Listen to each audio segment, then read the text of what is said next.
Bonjour à tous, dans la pittoresque vallée, entourée de montagnes majestueuses, où les arbres fleurissent de feuilles multicolores.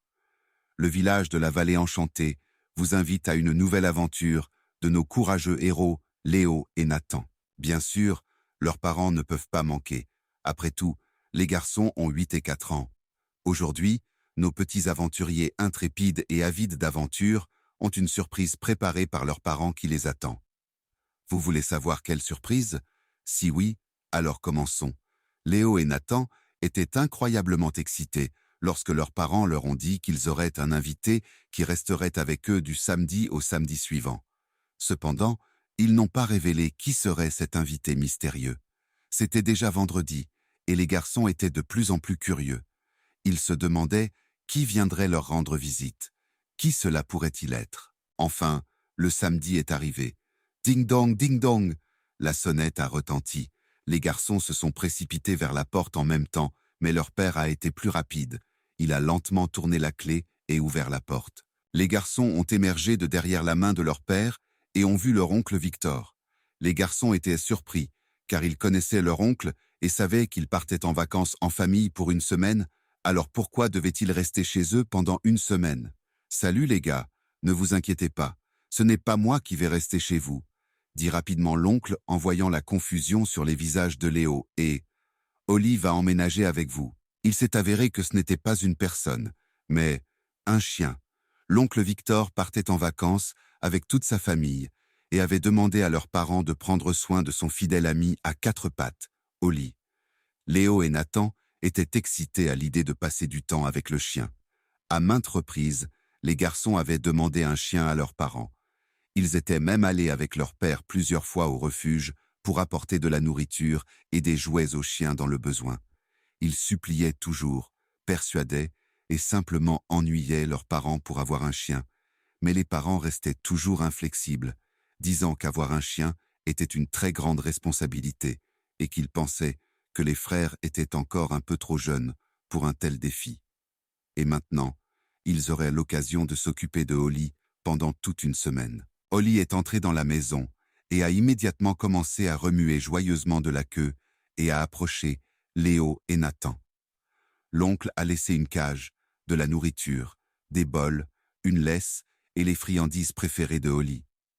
Il a dit au revoir et a dit « Au revoir Oli, on se voit dans une semaine. Ne laissez pas les garçons vous dorloter trop, sinon ils deviendront trop gâtés. » Et l'oncle a commencé à rire. En effet, Oli léchait littéralement tout et tout le monde. C'était une jeune chienne de 2 ans, d'une beauté adorable et de petite taille. Les garçons connaissaient Oli du quartier.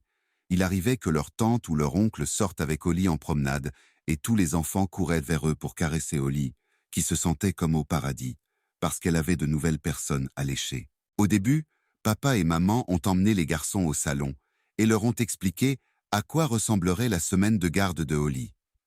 Ils ont expliqué que les garçons étaient encore trop petits pour sortir seuls en promenade avec Oli. Après avoir expliqué les règles et préparé l'endroit pour les affaires de Oli, toute la famille est sortie pour une promenade. Il faisait ensoleillé dehors, donc toute la famille a décidé de se promener le long de la rivière qui traversait la vallée. Il y avait beaucoup de verdure, et Oli aurait beaucoup d'espace pour courir. Oli courait joyeusement, les garçons avec elle, et les parents regardaient avec un sourire, les enfants heureux. Lorsque les parents ont appelé les garçons et Oli pour rentrer, il s'est avéré que le chien n'avait plus la force de marcher. Les parents étaient sûrs qu'Oli adorait les longues promenades, mais après avoir joué avec les garçons, elle n'avait plus la force de rentrer. Papa l'a prise dans ses bras, et à mi-chemin, Oli s'est retrouvée sur ses pattes et est rentrée chez elle toute seule. Nous devons faire des promenades plus courtes, car Oli est toute petite, et elle n'a tout simplement pas la force pour de si longues distances, dit papa. Je pense la même chose. Quand nous nous serons reposés, nous irons faire un tour autour du quartier après le déjeuner, dit maman. Tout le monde est retourné à ses tâches. Léo faisait ses devoirs, Nathan commençait à construire une grande cabane en bloc, maman préparait le déjeuner, et papa était assis sur le canapé avec Oli. Après le déjeuner, maman est sortie avec Nathan et Oli pour une promenade, car Léo jouait à un jeu de société avec papa et ne voulait pas les interrompre. Oli s'est révélé être un chien très intelligent et obéissant. Quand elle voulait faire pipi, elle se dirigeait simplement vers la porte et grattait avec sa patte sur le battant. Quand il a été temps de dormir, Oli avait un enclos préparé dans le salon. Tout le monde s'est couché dans son lit et la maison est devenue silencieuse. Les parents ont soudainement entendu des pattes frapper doucement le sol. Tout d'abord, Oli est entrée doucement dans la chambre. Elle est montée lentement sur le lit et s'est installée entre les jambes des parents.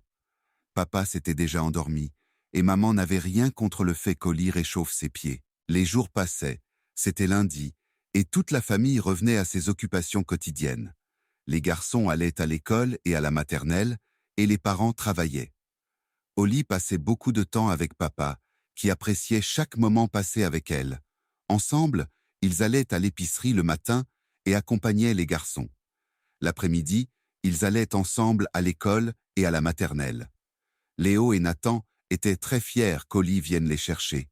Ils étaient encore plus heureux lorsque leurs camarades de classe voyaient le chien, car personne ne pouvait ignorer Oli.